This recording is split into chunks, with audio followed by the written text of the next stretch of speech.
I, Kenshi Takahashi, want to be the greatest fighter to ever exist. There were a lot of elements of Kenshi that just worked. He's that wandering samurai warrior type. This is my fight. The idea of him being the younger character that the old Sub-Zero could take under his wings was really appealing to us. This is the first time that we get to dive into his backstory, how he turned blind, how he became such a great warrior. It's such a great underdog story. A blind swordsman is not new in terms of martial arts tropes, but a telekinetic blind swordsman is a different story.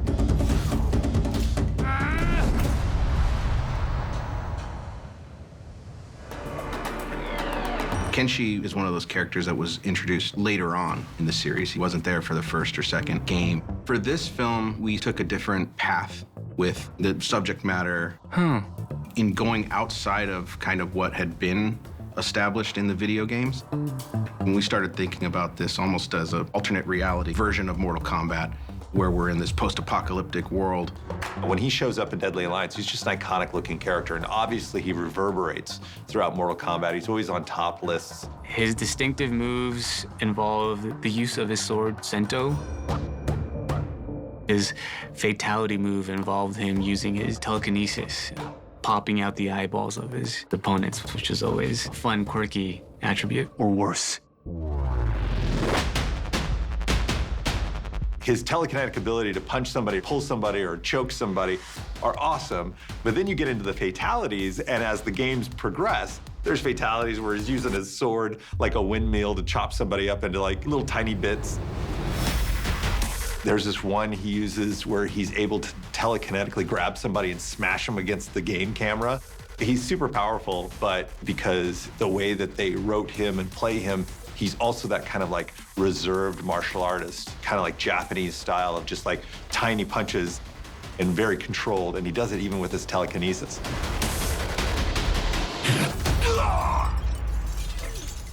He needs the blindfold, he's got the red armor.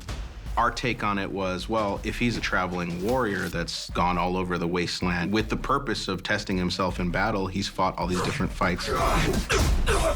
So he's not symmetrical in his design, and he's got the big blindfolded shoulder pad, which is, of course, very obvious foreshadowing. So he sort of picked up these things along the way when they don't maybe necessarily quite fit together. In the game, he's very tactical and clean. In our world, it's not like that. It's rough. All that great material was just sitting there for us to address in our movie. Adapting Kenshi for this movie wasn't as difficult, and nor is it as far-fetched or far from the source material. There are elements that you want to pull in because Kenshi's story hasn't been told in animated form or in live-action form. We don't want to just make up a new story. I am half the man I once was. Kenshi's story is different in the sense that it's set in a different place within the timeline, but it's very much the storyline from the game.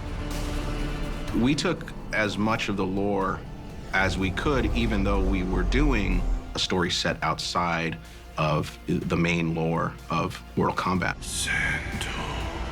When he grabs the sword, especially the way that we adapt it in this film, there's a certain amount of sight that he gains from it.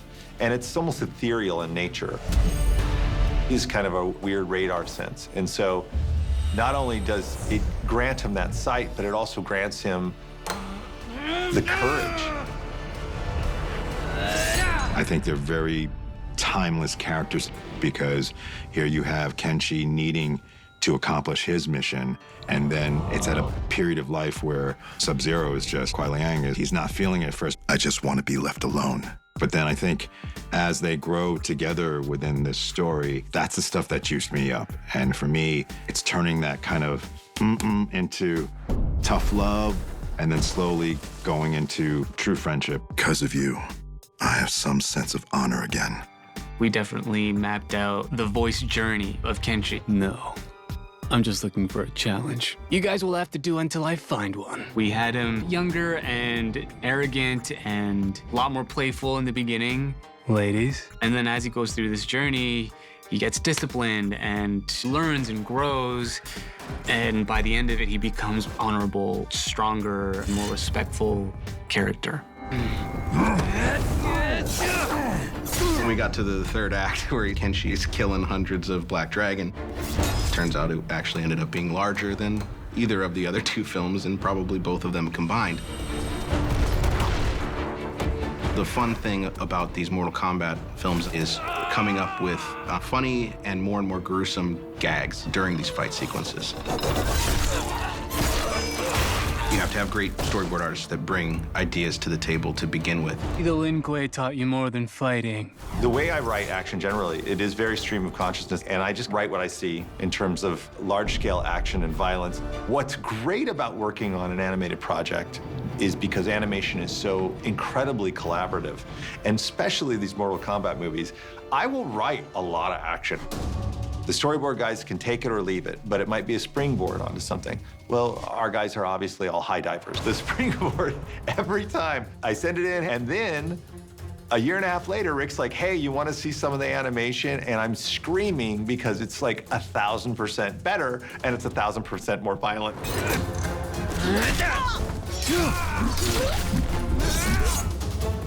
We're doing traditional animation. We're not doing what they do in the video games, where this very realistic sort of look to the CG.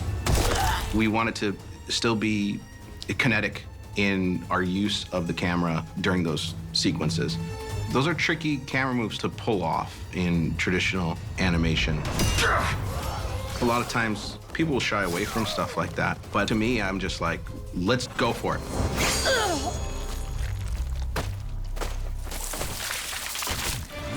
What's cool about Kenshi and where his arc ends, it definitely feels like the prologue. He's somebody that has the skills and ability and humility and learn from the mistakes of Sub-Zero and learn from the mistakes of himself, that he could go into this wasteland. He could right wrongs wherever he finds them. He's become the master, and now he's heading off to do justice in the world. He's gone from being just the wandering samurai that's trying to prove himself to being the guy that wants to go out there and help. And I love where we leave him, because it leaves a door open to take any direction you want. I am Kenshi Takahashi.